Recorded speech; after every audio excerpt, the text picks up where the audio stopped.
நீங்கள் பார்த்து கொண்டிருப்பது உங்கள் ஜாஷுவா டிவி. சகல ஜனங்களுக்கும் நற்செய்தி.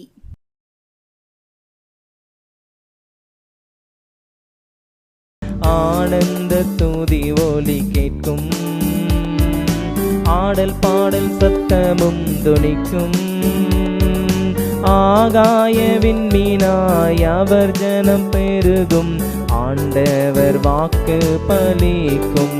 பிரியமான தேவ ஜனமே, இந்த நாளிலும் நாம் தியானிக்கும்படியாக எடுத்துக்கொள்ளப்பட்ட வேத பகுதி எபிரேயரின் புஸ்தகம் 13ஆம் அதிகாரம் 1ஆம் வசனம். இந்த வசனமானது நம்முடைய வாழ்க்கையில் எல்லாருக்கும் தெரிந்த ஒரு பகுதி. சகோதர சிநேகத்தை குறித்து வேதம் சொல்கிறது. சகோதர சிநேகம் நிலைத்திருக்க கடவுதென்று. நம்முடைய கிறிஸ்தவ வாழ்க்கையில் நாம் தேவனை தினந்தோறும் ஆராதித்து கொண்டிருக்கிறோம். ஒவ்வொரு ஞாயிற்றுக்கிழமையும் நாம் ஆலயத்திற்கு சென்று தேவனை துதித்து அவருடைய சமூகத்தில் நமக்கு என்ன விண்ணப்பங்கள் இருக்கிறது எல்லாவற்றையும் குறித்து தேவனிடத்தில் சொல்லுகிறோம். ஆனாலும் தேவனிடத்தில் ஒரு விண்ணப்பத்தை செய்யும் போதும், தேவனிடத்தில் ஒரு பொருத்தனையை செய்யும் போதும், தேவனிடத்தில் ஒரு காணிக்கையை நாம் செலுத்தும் போதும் நம்முடைய மனதில் என்ன குறை காணப்படுகிறது? ஒருவேளை நம்முடைய சகோதரனிடத்தில் நாம் ஒப்புரவாக இருக்கிறோமா? நம்முடைய சகோதரனிடத்தில் நாம் ஒப்புரவாக இருக்கிறோமா? நம்முடைய சகோதரனுக்கு நாம் எதுவும் தீங்கு செய்திருக்கிறோமா? நம்முடைய சகோதரிக்கு இதுவரைக்கும் நாம் எதுவும் தீங்கு செய்திருக்கிறோமா என்பதை குறித்து நாம் சிந்தித்து பார்த்து, பிறகு தேவனிடத்தில் நாம் ஏறெடுக்கக்கூடிய விண்ணப்பங்களுக்கும் தேவனிடத்தில் ஏறெடுக்கக்கூடிய ஜெபங்களுக்கும் நிச்சயமாக பதில் உண்டு. பெயர் கிறிஸ்தவர்களாக காணப்படுகிற நாம் அநேகர் தேவனிடத்தில் விண்ணப்பம் செய்யும் போதும் சரி, தேவனுடைய ஆலயத்திற்கு செல்லும் போதும் சரி, தன்னுடைய சொந்த சகோதர சகோதரனிடத்தில் பகைமையை பாராட்டி அவர்களிடத்தில் பல ஆண்டுகளாக உலக பிரகாரமான காரியங்களில் அவர்களிடத்தில் பேசாமல் அந்த உறவை முறித்து இருப்பது உண்டு. ஆனால் வேதம் சொல்கிறது சகோதர சிநேகம் நிலைத்திருக்க கடவுதென்று. நம்முடைய சகோதரனிடத்தில் நம்முடைய சிநேகம் நிலைத்திருக்க வேண்டும். நம்முடைய சகோதரனிடத்தில் நம்முடைய சிநேகம் நிலைத்திருக்க வேண்டும். நிறைய பேர் அவங்களுடைய வாழ்க்கையில் சொல்லுவாங்க, எனக்கு திருமணமாகிறதுக்கு முன்னக்குட்டி வரைக்கும் என்னுடைய சகோதரனிடத்தில் நான் அவ்வளவு ஒப்புரவாக இருந்தேன். எனக்கு திருமணம் ஆன பிறகு என் சகோதரனிடத்தில் நான் ஒரு நல்மனம் பொருந்தவில்லை, ஒரு நல்ல காரியங்களுக்கு என்னால் செல்ல முடியவில்லை என்று சொல்வார்கள். அதற்கு காரணம் நாம் நமக்கு ஏற்படுத்திய காரணம்தான். திருமணமான பின்பு பெண்கள் சொல்லுவாங்க, கல்யாணம் ஆனதுக்கப்புறம் என்னோட அக்கா தங்கச்சியை என் அண்ணனை போய் நான் பார்க்குறதே இல்லை அப்படின்னு சொல்லி. நம்முடைய வாழ்க்கையில் நமக்கு ஆசீர்வாதங்கள் வேண்டும் என்றாலும் சரி, தேவனிடத்தில் செய்த பொருத்தனைகள் நிறைவேற்றப்பட வேண்டும் என்றால் சொன்னாலும் சரி, சகோதர சிநேகம் நம்மிடத்தில் நிலைத்திருந்தால் மாத்திரம்தான் அது நம்முடைய வாழ்க்கையில் தேவன் ஆசீர்வாதத்தை கொண்டு வர முடியும். இயேசு கிறிஸ்துவானவர் இந்த பூமியில் இருந்தபோது அவருடைய வாயிலிருந்து சொன்ன ஒரு காரியம், மத்தேயு எழுதின சுவிசேஷம் 5ஆம் அதிகாரம் 22ஆம் வசனத்தில் இயேசு கிறிஸ்துவானவர் அநேக உவமைகளை குறித்து ஜனங்களிடத்தில் சொல்லியிருந்த போதிலும் அவர் சகோதர சிநேகத்தை குறித்து, சகோதர சகோதரனிடத்தில் நீங்கள் எப்படி இருக்க வேண்டும் என்பதை குறித்து தெளிவாக தன்னுடைய ஜனங்களுக்கு நமக்கு போதித்தார். 22ஆம் வசனம், நான் உங்களுக்கு சொல்கிறேன், தன் சகோதரனை நியாயமில்லாமல் கோபித்து கொள்பவன் நியாய தீர்ப்புக்கு ஏதுவாயிருப்பான். தன் சகோதரனை வீணன் என்று சொல்லுகிறவன் ஆலோசனை சங்க தீர்ப்புக்கு ஏதுவாயிருப்பான். மூடனே என்று சொல்லுகிறவன் எரி நரகத்துக்கு ஏதுவாயிருப்பான்.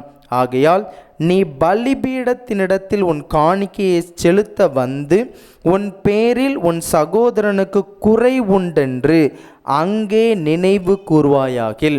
ஒருவேளை தேவனுடைய சமூகத்தில் வந்து நாம் ஆசீர்வாதங்களை பெற்றுக்கொண்டு, ஒருவேளை ஆசீர்வாதங்களை பெற போவதற்காக தேவனிடத்தில் பொருத்தனைகளை நாம் செலுத்த போகும்போது, அந்த நேரத்தில் என்னுடைய சகோதரனிடத்தில் என்னுடைய சகோதரனிடத்தில் நான் ஒப்புரவாகாமல் இருக்கிறேன், நான் அவர்களிடத்தில் பகைமையை பாராட்டி கொண்டிருக்கிறேன், நான் அவர்களிடத்தில் ஒரு நல்மனம் பொருந்தாமல் இருக்கிறேன் என்று நீ என்னுடைய சமூகத்தில் வரும்போது அதை நினைவு கூர்வாயாகில் உன்னுடைய காணிக்கை எல்லாத்தையும் அப்படியே வச்சிரு.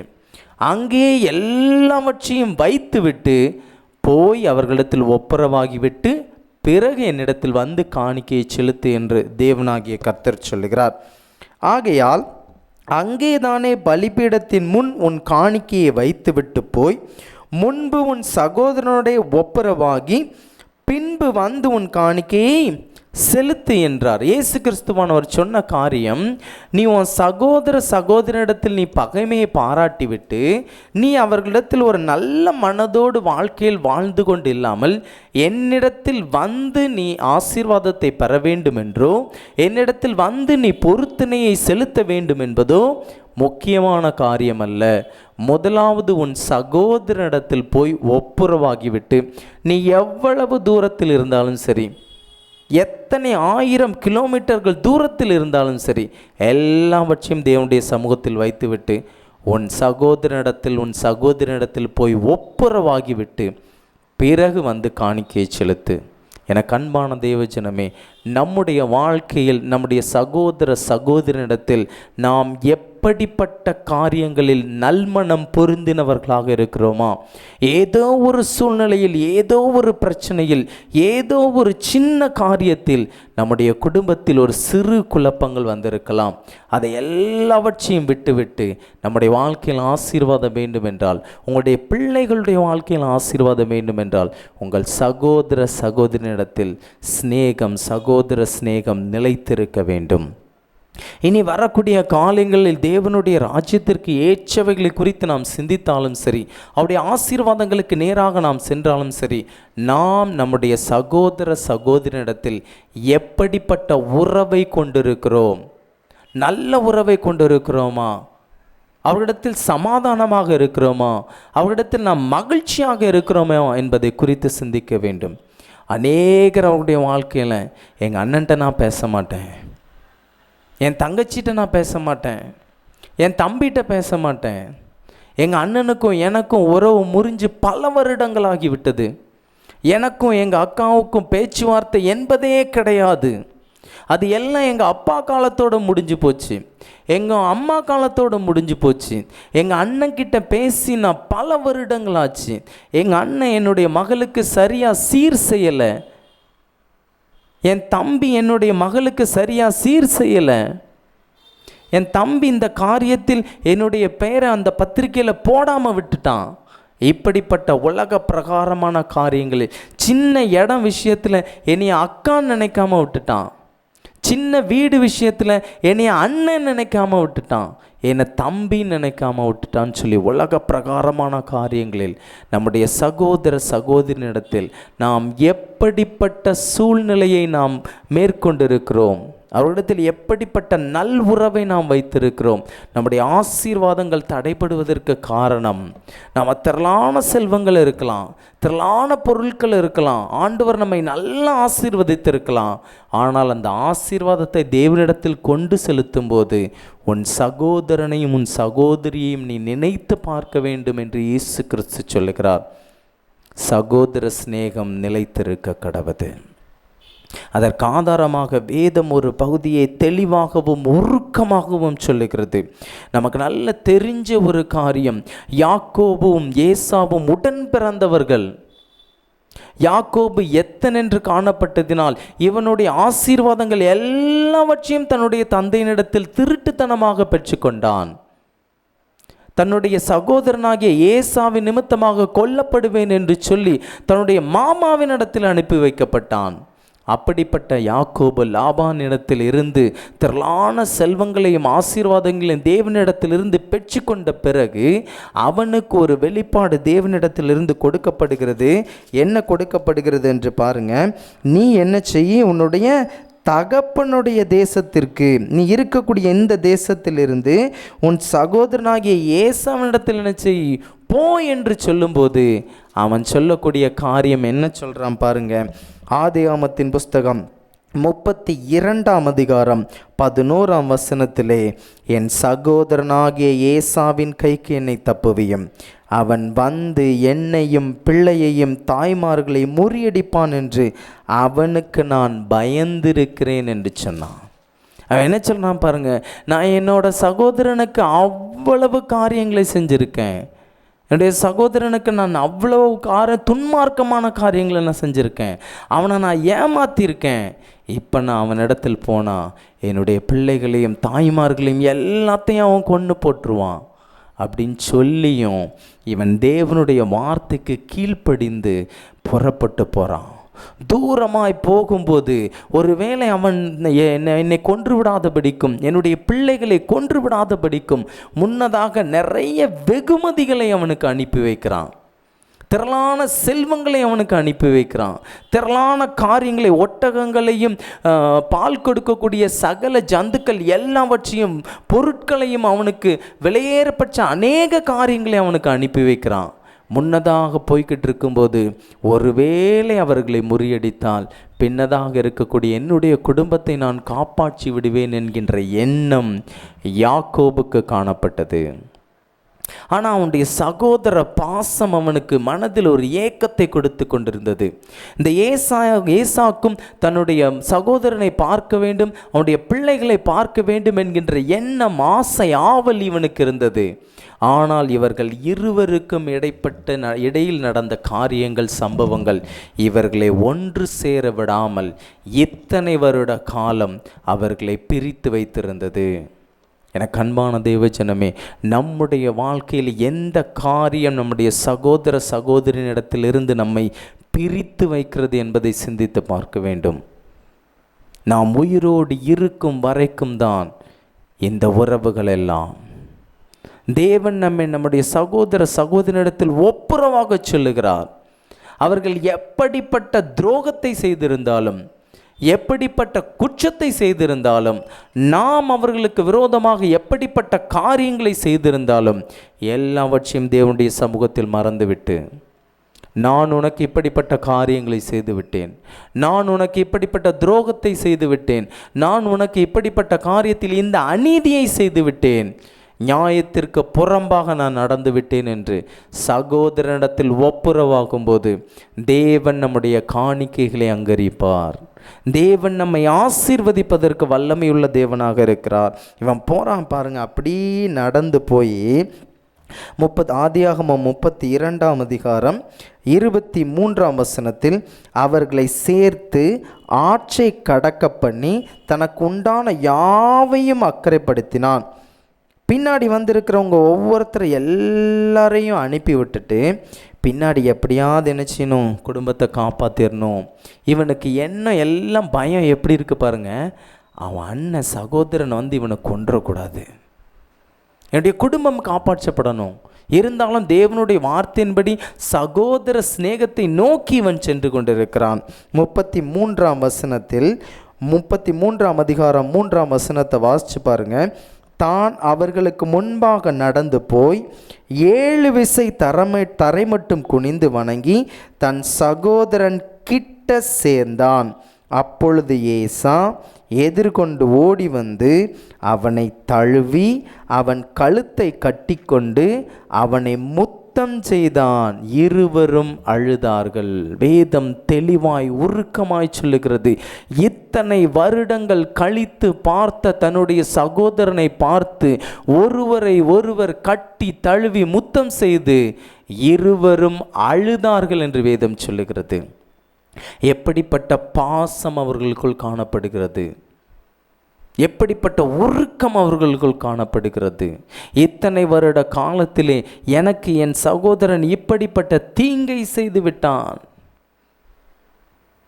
என்னுடைய வாழ்க்கையில் இப்படிப்பட்ட காரியங்களை என்னுடைய உடன் பிறந்த சகோதரன் எனக்கு விரோதமாக செய்து விட்டான், எந்த ஆசீர்வாதத்தையும் மிச்சம் வைக்காமல் என் தகப்பனிடத்தில் ஏமாற்றி பெற்றுக்கொண்டான். எல்லா காரியத்தையும் தூர வச்சுட்டு ஆசீர்வாதமான காரியங்கள் எனக்கு கிடைக்காமற் போனாலும் பரவாயில்லை என்று சொல்லி எல்லாவற்றையும் தூர வைத்துவிட்டு இவனுக்கு இருந்த எண்ணம், யாக்கோபுக்கு இருந்த எண்ணம், என் சகோதரன் என்னை கொன்று போடுவான் என்கின்ற சிந்தனையோடு போனவனுக்கு அந்த சகோதர சிநேகம், ஒருவருக்கொருவர் இருந்த பாசம் அவர்களை சந்தோஷமாக்கியது. வேதம் தெளிவாய் சொல்லுகிறது, அவனை தழுவி அவன் கழுத்தை கட்டிக்கொண்டு அவனை முத்தம் செய்தான், இருவரும் அழுதார்கள். இதில் செஞ்சது யார் பாருங்க? ஏசா, யாக்கோபு இல்லை. யாரு ரொம்ப அடிபட்டானோ, யாரு ரொம்ப வேதனைக்குட்படுத்தப்பட்டானோ, அப்பொழுது ஏசா எதிர்கொண்டு ஓடி வந்து, ஏசா வேகமாக ஓடி வரான். தன்னை ஏமாற்றின தன் சகோதரனுக்கு நேராக, தன்னை வஞ்சித்த தன் சகோதரனுக்கு நேராக, ஆசீர்வாதங்கள் எல்லாவற்றையும் தகப்பனிடத்திலிருந்து எடுத்துக்கொண்ட தன்னுடைய சகோதரனுக்கு எதிராக, ஒரு சிறிய கூலுக்காக அவனுடைய சேஷ்ட புத்திரத்தையே விற்று போட்ட அப்படிப்பட்ட ஏசா வேகமாக ஓடி வந்து எல்லா அக்கிரமத்தையும் மன்னித்து, எல்லா துன்மார்க்கத்தையும் மன்னித்து, அவனுடைய பாசம் இவன் அப்படி வேகமாக கட்டி பிடிச்சி முத்தம் செய்து இருவரும் அழுதார்கள் என்று வேதம் சொல்லுகிறது. எப்படிப்பட்ட பாசம், சிநேகம் அவர்களுக்குள் காணப்படுகிறது. இத்தனை வருட காலம் அந்த பகை அவர்களை பிரித்து வைத்திருந்தது. என அன்பான தேவஜனமே, உங்களுடைய வாழ்க்கையில் உங்களுடைய சகோதரனிடத்தில் நீங்கள் எப்படி பகையை பாராட்டி கொண்டிருக்கிறீர்கள்? உங்கள் சகோதரனிடத்தில் நீங்கள் எப்படிப்பட்ட பகையை பாராட்டி கொண்டிருக்கிறீர்கள்? உங்களுடைய அண்ணனிடத்தில், தம்பியினிடத்தில், உடன் பிறந்த அக்காவினிடத்தில், தங்கச்சியினிடத்தில் எதற்காக இப்படிப்பட்ட வைராக்கியம்? எதற்காக இப்படிப்பட்ட போராட்டம் உங்களுடைய வாழ்க்கையில்? நீ ஆசீர்வாதத்தை பெற்றுக்கொள்ள வேண்டுமென்றால், நீ ஆசீர்வாதத்தை பெற்றுக்கொள்ள வேண்டுமென்றால், தேவனுடைய சமூகத்திலிருந்து ஆசீர்வாதங்களை நீ பெற்றுக்கொள்ள வேண்டுமென்றால், நீ செய்ய வேண்டிய காரியம், முதலாவது உன் சகோதர சகோதரினிடத்தில் ஒப்புரவாகிவிடு. இவங்க ரெண்டு பேரும் ஒருவரை ஒருவர் கட்டி தழுவி எல்லா பரிசு பொருட்கள் எல்லாத்தையும் கொடுக்கும்போது ஒருவருக்கொருவர் சொல்லக்கூடிய காரியம் என்ன சொல்கிறாங்க பாருங்க? எனக்கு வேண்டியதெல்லாம் இருக்குது, போதுமானதெல்லாம் இருக்குன்னு சொல்கிறான். ஒருத்தன் சொல்கிறான், எனக்கு வேண்டியது எல்லாம் இருக்குது, என் தேவனாகிய கர்த்தர் எனக்கு எல்லாவற்றையும் கொடுத்திருக்கிறார். 33ஆம் அதிகாரம் 11ஆம் வசனம் சொல்லுகிறது, தேவன் எனக்கு அனுக்கிரகம் செய்திருக்கிறார், வேண்டியதெல்லாம் எனக்கு உண்டு, வேண்டியதெல்லாம் எனக்கு உண்டு. எல்லா காரியம் எனக்கு செய்யக்கூடிய, எனக்கு இருக்கக்கூடிய ஆஸ்திகள், எனக்கு இருக்கக்கூடிய அந்தஸ்துகள், எனக்கு இருக்கக்கூடிய பொருட்கள் எல்லாம் எனக்கு உண்டு. யார் சொல்கிறா பாருங்க? யாக்கோபு சொல்கிறான். ஏசா சொல்லக்கூடிய காரியம், என் சகோதரனே, எனக்கு போதுமானது உண்டு. எல்லா ஆசீர்வாதத்தை இழந்த ஒருத்தன் சொல்லக்கூடிய காரியம், போதுமானது உண்டு. எனக்கு ஆண்டவர் என்னை ஆசீர்வதித்திருக்கிறார், எனக்கு போதுமானது நிறைவாக என்னிடத்தில் இருக்கிறது. யாக்கோபு சொல்லக்கூடிய காரியம், வேண்டியதெல்லாம் எனக்கு உண்டு, எனக்கு என்னென்ன தேவையோ அவ்வளவும் எனக்கு இருக்குது. சகோதர ஸ்நேகம் இப்போ போதுமானதும் வேண்டியதும் ஒன்றா சேரும்போது எப்படிப்பட்ட பெரிய ஆசீர்வாதம் அவர்களுக்கு கிடைக்கும். உங்களுடைய வாழ்க்கையில் தேவனாகிய கர்த்தர் உங்களை ஆசீர்வதித்திருக்கிறார், உங்களுடைய சகோதரனை ஆசீர்வதித்திருக்கிறார், உங்களுடைய சகோதரியை ஆசீர்வதித்திருக்கிறார். நீங்கள் எல்லாம் ஒன்று சேர்ந்து தேவனிடத்தில் சமூகத்தில் வரும்போது அந்த ஆசீர்வாதங்கள் பெருகும். உங்களுடைய குடும்பங்கள் ஆசீர்வதிக்கப்படும், உங்களுடைய பிள்ளைகள் ஆசீர்வதிக்கப்படும், உங்களுடைய பிள்ளைகளின் பிள்ளைகள் ஆசீர்வதிக்கப்படும். பகைமை வேண்டாம், விரோதம் வேண்டாம், மூர்க்கம் வேண்டாம். இவ்வளவு வருடம் நான் என்னுடைய அண்ணனிடத்தில் பேசாமல் இருந்தேன், இவ்வளவு வருடம் என் தம்பியினிடத்தில் நான் பேசாமல் இருந்தேன். இனி நான் அப்படி இருக்க போவதில்லை. என்னுடைய குடும்பங்கள் செழிக்க வேண்டும், என்னுடைய பிள்ளைகள் ஆசீர்வதிக்கப்பட வேண்டும் என்றால் நான் என் சகோதரனிடத்தில் சகோதரியிடத்தில் ஒப்புரவாக வேண்டும். அதைத்தான் மத்தேயு 5ஆம் அதிகாரத்தில் இயேசு கிறிஸ்து சொன்ன காரியம், அங்கேதானே பலிபீடத்தில் உன் காணிக்கையை வைத்துவிட்டு போய் முன்பு உன் சகோதரனோட ஒப்புரவாகி பின்பு வந்து உன் காணிக்கையை செலுத்து. இவன் காணிக்கை இவனும் கொண்டு போனான், அவனுக்கு எல்லா காரியமும் இருந்துச்சு. ஆனால் பொருத்தனை பண்ணி ஆண்டவரிடத்தில் ஆசீர்வாதத்தை அவங்க பெறுவதற்கு முன்பதாக ரெண்டு பேரும் ஒன்றா சேர்ந்துட்டாங்க. யாக்கோபு ஏசாயனுடைய வாழ்க்கை, இந்த 2 பேருடைய வாழ்க்கை நமக்கு ஒரு மிகப்பெரிய எடுத்துக்காட்டு கிறிஸ்தவ ஜீவியத்தில். ஒரு சகோதரர்கள் எப்படி இருக்க வேண்டும், எப்படி இருக்கக்கூடாது என்பதை குறித்து வேதம் இவர்களை வைத்து நமக்கு தெளிவாக சொல்லுகிறது. யாக்கோபு ஏசா 2 பேரும் எவ்வளவாக மனம் கசந்து அழுதார்கள், எவ்வளவு வேதனையின் வெளிப்பாடு பாசத்தினால் அவர்களுக்கு வந்தது. எல்லா காரியத்தையும் தேவன் பார்த்து அவர்களை ஆசீர்வதித்தார், பெருகச் செய்தார். அதன் பின்பு வந்த யோசேப்புக்கும் அதே சகோதர சிநேகம் இருந்தது. அவன் தன்னுடைய சகோதரர்கள் எல்லாரையும் சிநேகித்தான். கடைசி காலத்தில், கடைசி நேரத்தில் அவர்களை அரவணைத்தான், அவர்களுக்கு உணவளித்தான், அவர்களை பாதுகாத்தான். சகோதர சிநேகம் நிலைத்திருக்க கடவுது. நம்முடைய வாழ்க்கையில் சகோதர சிநேகம் இருக்கிறதா? நம்முடைய சகோதரனை நாம் நம்புகிறோமா? நம்முடைய சகோதரியை நாம் விசுவாசிக்கிறோமா? நம்முடைய சகோதரன், உடன் பிறந்த சகோதரன் செய்கின்ற காரியத்தில் நமக்கு கோபம் இருக்கிறதா? உடனே அவர்களிடத்தில் பேச வேண்டும். நம்முடைய தம்பி செய்யக்கூடிய காரியத்தில் நமக்கு உடன்பாடு இல்லையா? உடனே அவர்களிடத்தில் பேச வேண்டும். பகைமை பாராட்ட வேண்டாம். தேவன் நம்மை பகைமை பாராட்ட சொல்லவில்லை, வைராக்கியம் கொண்டிருக்க சொல்லவில்லை. உங்களுடைய வாழ்க்கையிலும் உடைய சகோதரனிடத்தில் நீங்கள் பகைமையை பாராட்டி கொண்டிருந்தால் எந்த நிமிடத்திலிருந்து அவர்களிடத்தில் ஒப்புரவாக வேண்டும். அவரிடத்தில் ஒப்புரவாகி தேவனுடைய ஆசீர்வாதத்தை நீங்கள் பெற்றுக்கொள்ள வேண்டும். எப்படி யாக்கோபும் ஏசாவும் ஆசீர்வாதத்தை பெற்றுக்கொண்டார்களோ அதே போல நீங்களும் நானும் ஆசீர்வாதத்தை பெற்றுக்கொள்ள வேண்டுமென்றால், தேவன் நம்முடைய காணிக்கையை அங்கீகரிக்க வேண்டுமென்றால், நம்முடைய சகோதர சகோதரனிடத்தில் நல்மனம் பொருந்த வேண்டும்.